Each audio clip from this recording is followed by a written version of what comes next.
Standard 10 English. My dear children, in this video we are going to continue the lesson Stephen Hawking. In the last video we have started and studied about the books written by Stephen Hawking regarding the origin of universe. So let's continue the same lesson. We stopped the last video in this sentence. Spontaneous creation is the reason there is something rather than nothing.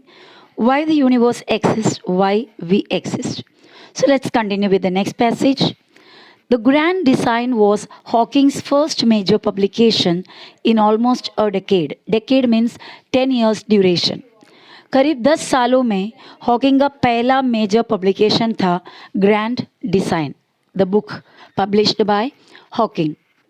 Within his new work, Hawking set out to challenge Sir Isaac Newton's belief that the universe had to have been designed by God.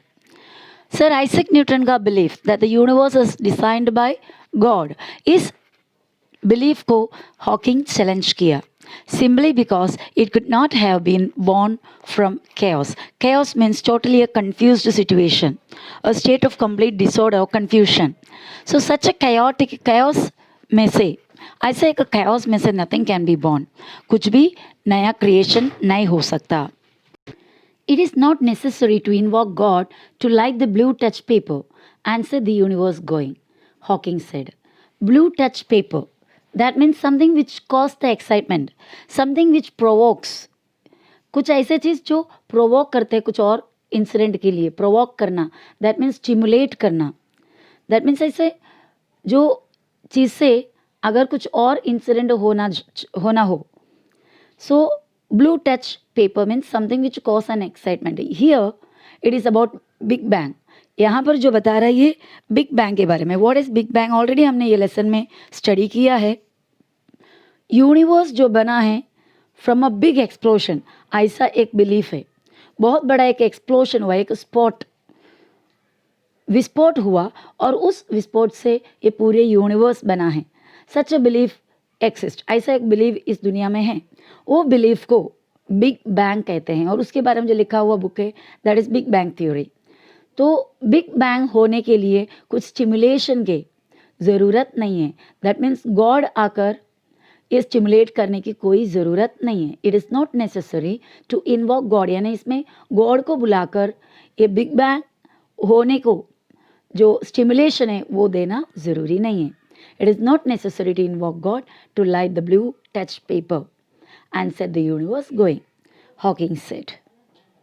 At the age of 21, Stephen Hawking was diagnosed with amyotrophic lateral sclerosis, ALS, or Lou Gehrig's disease. 21 age का था जब Stephen Hawking.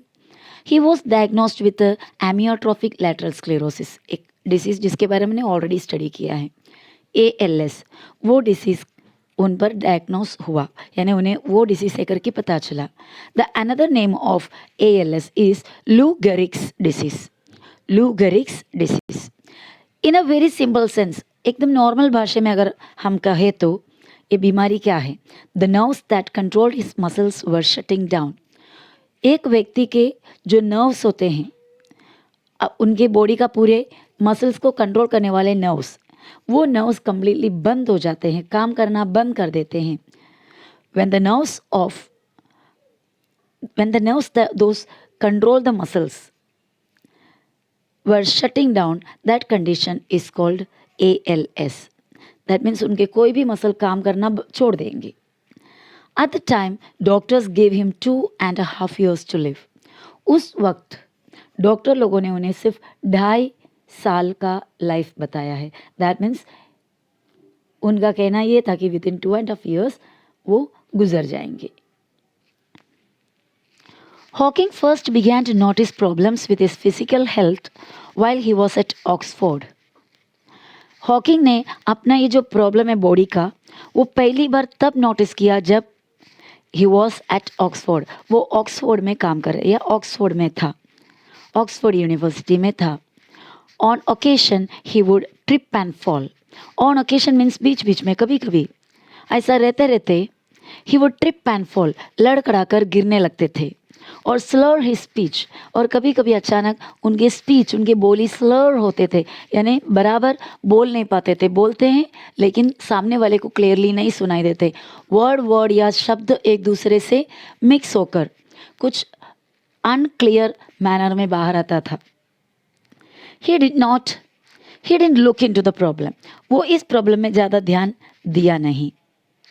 Until 1963 तक उन्होंने अपने इस problem को इतना importance नहीं दिया, इतना ध्यान नहीं दिया. During his first year at Cambridge, 1963 में कैम्ब्रिज में स्टडी करते टाइम फर्स्ट ईयर, तब तक उन्होंने इस प्रॉब्लम में ध्यान नहीं दिया. For the most part Hawking had kept this symptoms to himself. और सबसे ज़्यादा इंपॉर्टेंट बात ये था कि हॉकिंग ने अपने जो कुछ भी फिजिकल इलनेस है, फिजिकल प्रॉब्लम से बीच बीच में गिर जाना और बातें एकदम स्लर हो जाना, यानी अनक्लियर हो जाना, ये सभी problems he kept for himself. वो अपने में ही सीमित रखा. ही डिड नॉट शेयर और he did not discuss this problem with anyone. But when his father took notice of the condition, लेकिन जब उनका पिताजी ये कंडीशन का ध्यान दिया, he took Hawking to see a doctor. वो हॉकिंग को एक डॉक्टर से मिलवाने ले गया. फॉर द नेक्स्ट 2 वीक्स, आने वाले 2 हफ्ते, the 21-year-old college student made his home at a medical clinic. आने वाले 2 हफ्ता पूरा इस 21-year-old कॉलेज स्टूडेंट ने अपना घर एक मेडिकल क्लिनिक में बना लिया. That means he got admitted in a medical clinic where he underwent a series of test, जहाँ उनका बहुत सारे series of a lot of testing किया गया. They took a muscle sample from my arm, stuck electrodes into me, and injected some radio-opaque fluid into my spine and watched it going up and down with X-rays as they tilted the bed. He once said. एक दिन Stephen Hawking ने कहा, They took a muscle sample from my arm. मेरे हाथ में से एक muscle का सैम्पल उन लोगों ने लिया. Stuck electrodes into me. मेरे अंदर इलेक्ट्रोड्स लगाए. Electrode means actually they are conducting metals. Electricity conduct करने का पावर जिसको है, वैसा मेटल्स को इलेक्ट्रोड में यूज़ करते हैं. नॉर्मली ये जो इलेक्ट्रोड्स बॉडी में इसलिए लगाते हैं ताकि जो कोई भी बीमारी है उसे आसानी से डिटेक्ट कर सके. So they stuck electrodes into me and injected some radio opaque fluid. Radio opaque means transparent का ऑपोजिट होता है, यानी कोई भी एक रे को आर पार आने जाने नहीं देने वाला. यहाँ पर रेडियो ओपेक मीन्स ऐसा मटेरियल, ऐसा फ्लूइड जो रेडिएशन को आर पार होने नहीं देते हैं. तो वैसा रेडियो ओपेक फ्लूइड मेरे स्पाइन में इंजेक्ट किया. And watched it going up and down with X-rays, और एक्सरे की मदद से they watched this fluid going up and down. ये स्पाइन से ऊपर नीचे जाता हुआ उन लोगों ने वॉचिंग किया. As they tilted the bed because he was not able to move on his own. सो ये जो बेड पे लेटे थे उसी बेड को टिल्ट किया, यानी यहाँ वहाँ टेढ़े करके जो फ्लूइड का मूवमेंट है वो वॉच किया. He once said, after all that they didn't tell me what I had, except that it was not multiple sclerosis. ये सभी कुछ करने के बाद, after all that, ये सभी एक्सपेरिमेंट करने के बाद, they didn't tell me what I had. उन्होंने मुझसे कहा नहीं कि मुझे क्या प्रॉब्लम था. Except that it was not multiple sclerosis. सिवाय इसके कि जो मेरा प्रॉब्लम है वो मल्टीपल स्क्लेरोसिस नहीं है, सिर्फ इतना मुझे बताया. And that I was an atypical case. Atypical means completely unusual, a very unusual, extra ordinary, normally लोगों को नहीं होने वाला जैसा प्रॉब्लम है या ऐसा केस है मेरा, इतना उन लोगों ने कहा. Eventually however doctors did diagnose Hawking with the early stages of ALS. Eventually means at last doctors ने डायग्नोस ज़रूर किए that Hawking was the early stages. Hawking was in the early stages of ALS. Hawking ALS बीमारी के starting का stages में है. It was devastating news for him and his family. उनके लिए और उनके फैमिली के लिए it was a devastating news. बहुत ही शॉकिंग न्यूज़ था. But a few events prevented him from becoming completely despondent. Despondent means hopeless. लेकिन कुछ इंसिडेंट्स, कुछ इवेंट्स ऐसा हुआ जिसके वजह से he prevented him from becoming completely despondent. पूरे तरीके से होपलेस, उम्मीद छोड़ देने से अपने आप को रोक पाया because of some incidents. The first of this came while Hawking was still in the hospital. ये जो इंसिडेंट्स है जिसके वजह से ये कंप्लीट उम्मीद नहीं छोड़ा, उसमें से फर्स्ट इंसिडेंट जब हॉकिंग हॉस्पिटल में थे उसी वक्त हुआ. There he shared a room with a boy suffering from leukaemia. वहाँ पर उन्होंने एक रूम शेयर किया. या that means in the room where he was admitted, the same room was shared by another boy. वही सेम रूम और एक लड़का शेयर कर रहे थे. That means they two were in the same room. उन लोग दोनों एक ही रूम में थे. And that boy was suffering from leukaemia. Leukaemia means blood cancer. वो लड़का ल्यूकीमिया के पीड़ित थे. Related to what his roommate was going through, Hawking later reflected his situation seemed more tolerable. Relating to means compare with his roommate's condition. अपने roommate का यानी ये जो लड़का है उसके कंडीशन के साथ कंपेयर किया तो he understood, he later realized that his situation was not that tolerable. इतना भी means his situation was tolerable या more tolerable. उसका सिचुएशन ज़्यादा टॉलरेबल है. What you mean by tolerable? बेरेबल, सहन करने जैसा है. दैट मीन्स ल्यूकीमिया अभी वो टाइम में, उस ओल्डन टाइम में leukaemia means once a person has is suffering from leukaemia that is the end. वो फिर मौत के लिए दिन गिनते रहते हैं. तो वो कंडीशन के हिसाब से तो देखा जाएगा तो अपना कंडीशन यानी खुद का कंडीशन मोर टॉलरेबल है यानी ज़्यादा सहन करने लायक है. Not that much severe.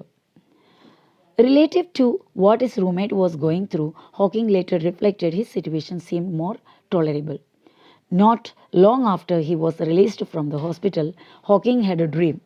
और हॉस्पिटल से रिलीज होने के ज़्यादा दिन पास होने से पहले यानी ज़्यादा दिन बीता नहीं उससे पहले he had a dream. उसको एक सपना हुआ. That Hawking had a dream that he was going to be executed. He was going to be executed means going to be killed as a punishment. उनको कुछ punishment मिल रहा है और he was going to be killed. He said this dream made him realize that there were still things to do with his life. तो ये dream, उसने कहा कि ये ड्रीम इनडायरेक्टली उसे कह रहा है कि he has more things to do in this life. इस लाइफ में उन्हें और भी काफ़ी कुछ करने को बाकी है before dying. In a sense Hawking's disease helped him become the noted scientist he is today. एक हिसाब से हॉकिंग का जो बीमारी ही एक रीज़न है, ही बिकेम द नोटेड या फेमस, वर्ल्ड फेमस साइंटिस्ट. आज की तारीख में हॉकिंग इतने फेमस होने का मेन रीज़न उसका बीमारी है. Before the diagnosis, Hawking hadn't always focused on his studies. बीमारी का डायग्नोसिस होने से पहले यानी ये बीमारी क्या है करके डिटेक्ट होने से पहले he was not taking interest और he was not focusing in studies. वो अपने स्टडीज़ पे ज़्यादा फोकस नहीं करते थे. Before my condition was diagnosed I had been very bored in with life. वो एक बार कहा कि मेरा कंडीशन डायग्नोस करने से पहले मुझे फील होता था कि this life is very bored. ये लाइफ बहुत ही बोरिंग है ऐसा उन्हें लगता था. There had not seemed to be anything worth doing. ऐसा मुझे कुछ लगता ही नहीं था कि कुछ करने लायक इस लाइफ में है. With a sudden realization that he might not even live long enough to earn his PhD. लेकिन अचानक ये रियलाइजेशन हुआ कि he might not even live, वो शायद इतना भी नहीं जी पाएगा कि अंडल ही ऑन हिज PhD, अपना PhD डिग्री कंप्लीट करने तक भी शायद वो जिंदा नहीं रहेगा. ये रियलाइजेशन के साथ Hawking poured himself into his work and research. जैसे ये रियलाइजेशन हुआ कि he was not going to live for long and he could not even complete his PhD, he started concentrating in his work, in the research. He poured himself, means he devoted himself completely. पूरे तरीके से अपने आप को समर्पित कर दिया अपने काम और अपने रिसर्च में.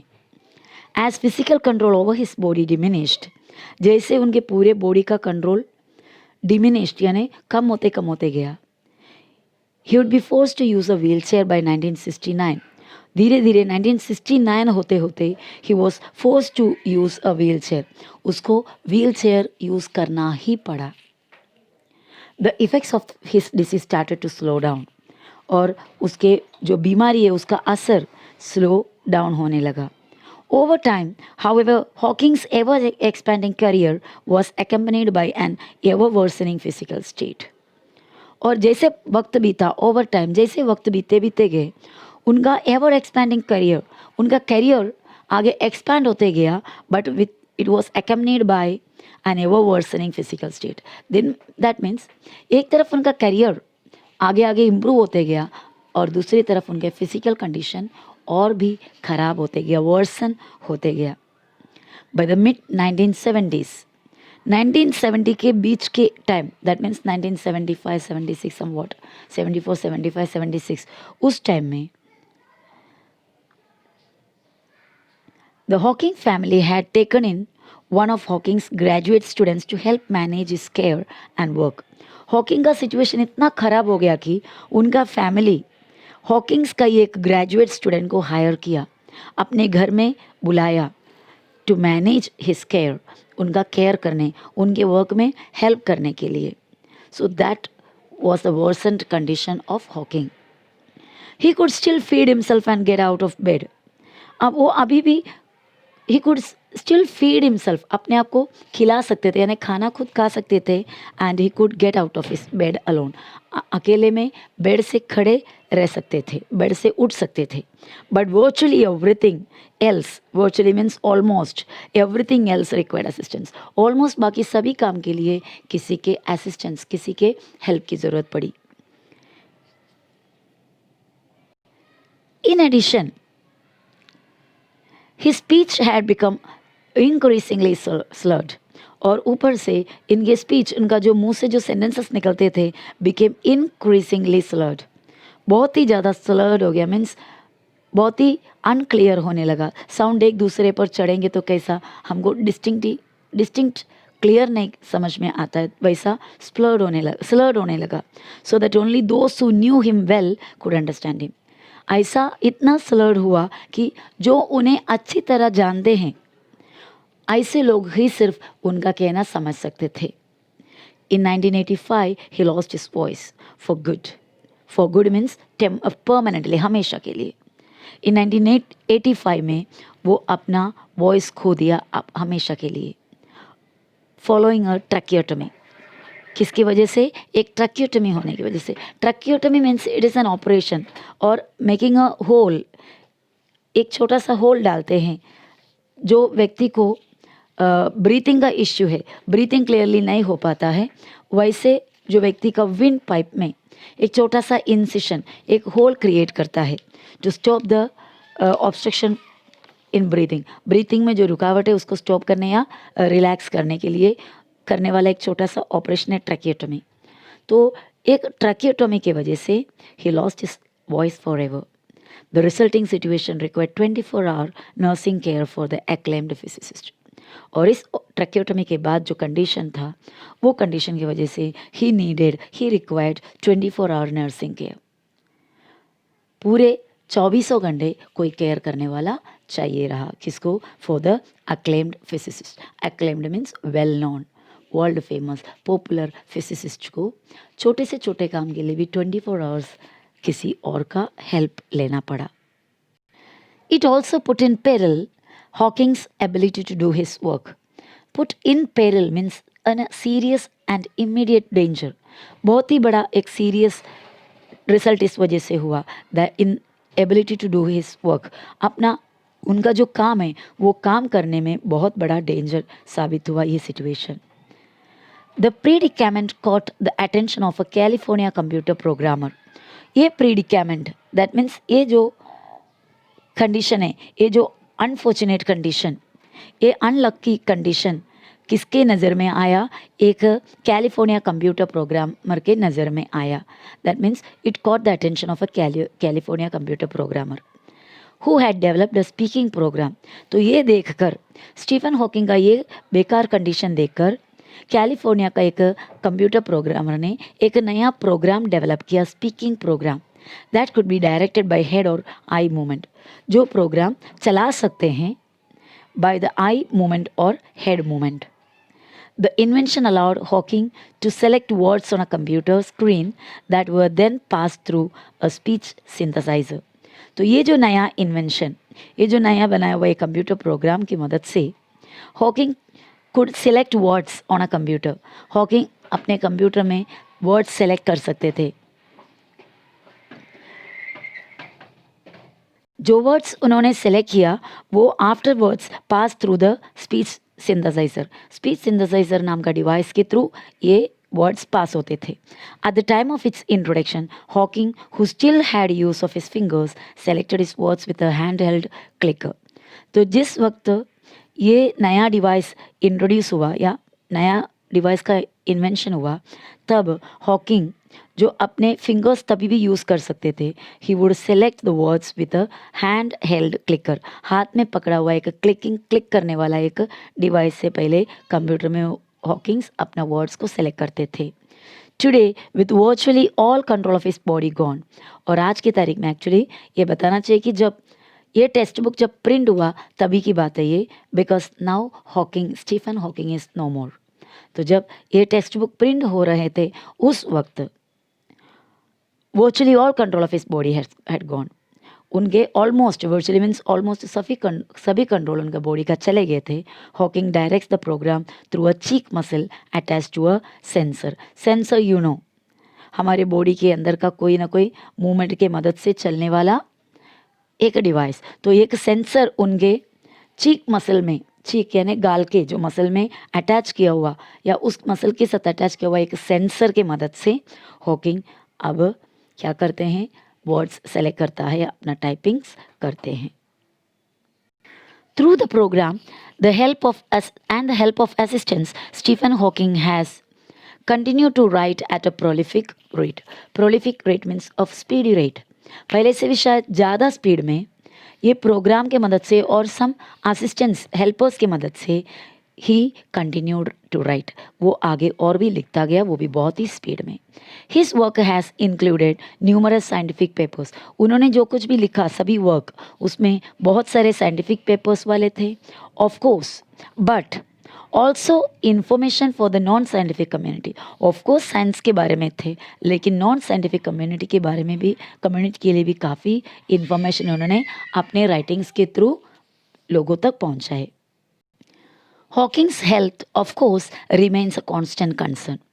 इतना सभी में भी हॉकिंग तो रिकवर नहीं हुआ.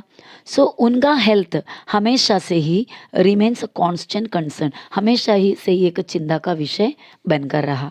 अ worry that was heightened in 2009 when he failed to appear at a conference in Arizona because of a chest infection. और ये जो कंसर्न, ये जो टेंशन उनके हेल्थ को लेकर इट बिकेम हाइटेंड, यानी वो और भी ज़्यादा सीरियस हो गया या लोग पूरे इनसे जुड़े हुए पूरा दुनिया बहुत ही ज़्यादा टेंशन में आया. When he fail to appear at a conference in Arizona. Arizona में एक कॉन्फ्रेंस में जब वो आने वाले थे 2009 में, he fail to reach the place. वो वहाँ पर आ नहीं पाया. Normally it was mean such an incident was not happen, never happened. ऐसा कभी कोई सिचुएशन हुआ ही नहीं कि वो एक जगह में कॉन्फ्रेंस में पहुंचना हो और नहीं पहुंचा.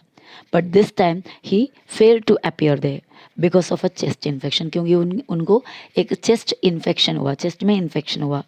In April, Hawking, who had already announced he was retiring after 30 years from the post of Lucasian Professor of Mathematics at Cambridge, was rushed to the hospital for being what university officials described as the gravely ill. In April, Hawking, who had already announced, जिन्होंने पहले से ही announce किया था कि he was retiring after 30 years, 30 साल के service में से वो रिटायर हो रहा है from the post of Lucasian Professor of Mathematics at Cambridge. Lucasian chair, it is a post given by the Cambridge University. So बहुत सारे लोगों को ये प्रोफेसरशिप मिला है और हॉकिंग भी इस प्रोफेसरशिप का ऑनर थे.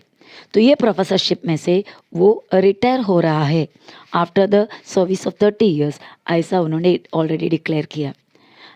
But he was rush to the hospital. उनको वहाँ से हॉस्पिटल की तरफ रश मीन्स लेकर भागा. For being what university officials described as gravely ill. और यूनिवर्सिटी के ऑफिशियल ने डिस्क्राइब किया कि he was gravely ill. That means he was very serious. It was later announced that he was expected to make a full recovery. और बाद में कुछ time के बाद अनाउंस किया गया कि he was expected to make a full recovery. Complete recovery वो करने वाले हैं. Means his condition was improving. ऐसा एक मैसेज उसके बाद अनाउंस किया गया. So my dear students, this was all about the lesson. First part आपने अगर नहीं देखा हो तो please go through the first part and then go to the second part. Okay, good luck.